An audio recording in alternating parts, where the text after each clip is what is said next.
Sure. Pardon me? No, I'm sure Paul Stuckel has heard of him before. Paul is the founding partner here. No, I'm just trying to figure out who we should get in Austin or what we should do for them or who should talk to these creatures. I mean, would it be good to have a lawyer call the child grabber and try to ascertain, where they're at or like send a letter, overnight delivery to the school saying you will not talk to her without us being here. Here's the law firm. Or just sit there and wait for them to make a move. No, I mean, with these people, you can't sit around and wait for them to make a move. You have to stand up and say, this is who I am. This is, we can meet to talk about it, but my client is not talking to you. They're done, and you're done harassing their children. Okay, do 5 more minutes with us because I got a few more questions. We got to break. Stay there. Oh, there's all this world news going on around us. I'm going to cover that coming up in a few minutes, but fundamentally, the state all over the Western world is publicly waging war against the family. They'll pay poor black mothers money not have men in the house and break the family down from 10% illegitimacy to over 90% now. They see the family as a disease, and they want to break it down. They've done a pretty good job. The families are all screwed up, breaking down, society's breaking down. The state will be the only buoy. Then we can come to them, and they can euthanize us. They can carry out their eugenics. Rachel Wimbish,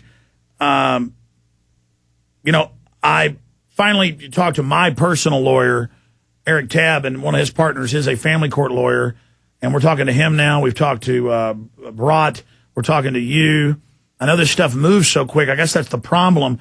Were they planning to meet her at the house with the police, and we confirmed that was going on, to force their way in, to find some dog hair, dirty dishes, they call that neglect, or to interrogate her and to get her to break down? I know they love to sneak attack. Is it good that she didn't meet with them? Yeah, because anything that she says to them, they're just going to turn around and twist it and use it against her. We've seen numerous times where CPS workers have lied on the stand. They have perjured themselves, and the state, since they're a part of the state and a part of this whole child saver industry, does not prosecute their own people when they lie and fabricate facts. And if they go to her house, unless they have a warrant to enter into her home, she does not have to let them in. And in fact, cooperating and letting them in to take pictures of her children, to look at the house, to see if there's a stain on the carpet. All of that will be used against her to say that the home was in substandard living conditions. The children are being neglected. They'll even look in the refrigerator, the pantry. Cooperating with these people and meeting with these people without a vigorous defense attorney with the client to represent her and to do the talking for her is just suicide, basically, because these people are not on the side of saving families and keeping families together, despite what their statement on the department's website is. They are not to keep families together. They are the progeny of the Soviet Union and Nazi Germany. They are literally the scum of the earth. They are, and their theory is divide and conquer. We see it all the time. They believe the children, and in the cases of sexual They abuse believe the children. They make the children do it. Of course. They say, you will say this or you're in trouble. I mean, these are evil people. Exactly, and they don't understand that children can actually be, especially in custody battles, we see it a lot. Children are manipulated into making false allegations against the other party, the other parent, and they don't look to see, well, maybe somebody has an axe to grind. Maybe there's a vendetta. And if the parent doesn't believe their child because of some reason, well, maybe my kid's lying. Maybe my kid's saying this to get out of trouble. Maybe my kid's doing this for attention because at school they've been watching the good touch and bad touch videos. Then they go after the parent. We see it all the time. They actually will divide families and pit them against each other. That's like sexual education. It turns out makes them have more sex or makes them tattle, make up stuff. It's proven they have death education about don't commit suicide by putting this around your neck, and then the kids commit suicide. They know what they're doing. They sit there and they teach them how to do all of this. And the public schools are federalized. They are a complete re-education camps is what I call them. And, well, we'll be in contact, Rachel Wimbish. I'm very impressed by your information and what you're saying. And I guess we've just got to,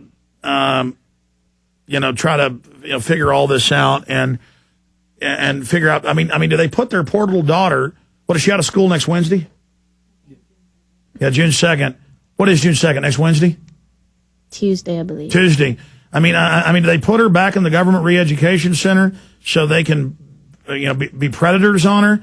Or do we send, a registered letter, like keep her out till that gets there, like Thursday or Friday, and then let the school be on notice that you're not to talk to her, you're not to do this?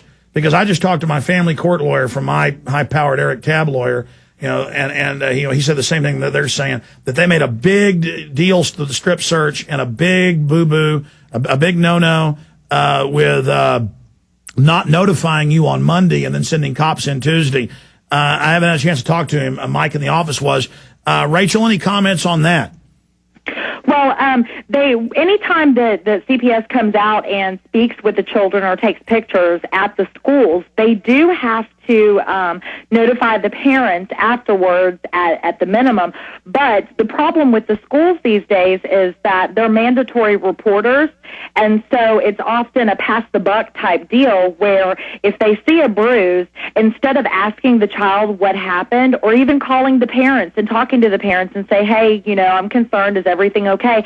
They immediately call CPS. CPS comes out, terrorizes the children, takes pictures, and constantly asks, were you abused? And children know if you give the truthful answer and an adult is questioning you, an authority figure is questioning you, and they give you a look or a tone of their voice, indicates that they're not satisfied with your answer, children eventually will change the answer to get this person to go away. Well, no, that's exactly. I mean, let's say I'm talking to an 8-year-old girl and I say, did you see a green alligator back there in the swimming pool? No.